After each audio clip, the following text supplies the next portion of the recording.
Magandang hapon, narito na mga balita sa inyong PRTV News Break. Update muna tayo sa dinaanan ng bagyong Basyang sa Surigao, unang naglandfall ang bagyo. Alamin natin ang naging epekto nito sa mga kababayan natin doon mula sa report ni Reynaldo Bernaldez. Matinding pinsala ang iniwan ng bagyong Basyang sa ilang bahagi ng Surigao matapos ang halos walang tigil na pagbuhos ng ulan simula kahapon sa Barangay Uslao, bayan ng San Francisco. Rumagasang tubig na may kasamang putik sa bahagi ng kalsada dahilan upang pahirapan ang pagtawid sa mga motorista. Patuloy pa itong inaayos ng lokal na pamahalaan.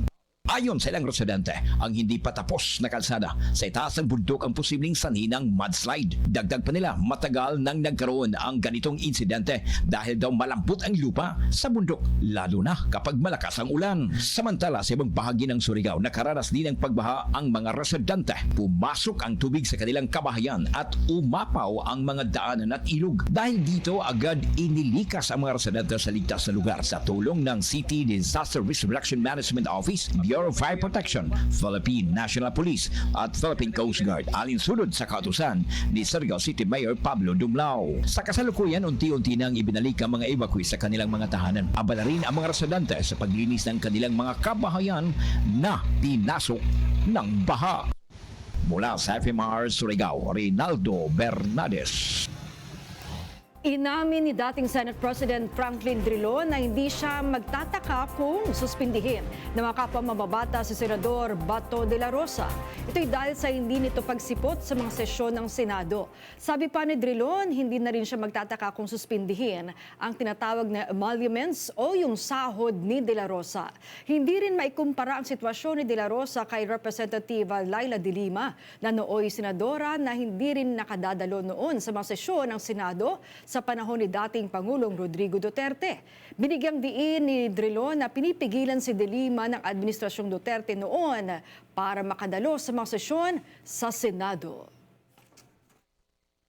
Hindi po ako magtataka if at a certain point, dahilan po sa, tama nga naman, na hindi sumisipot si Senator Bato sa Senado, isuspindihin na nila ang emoluments ng isang senador.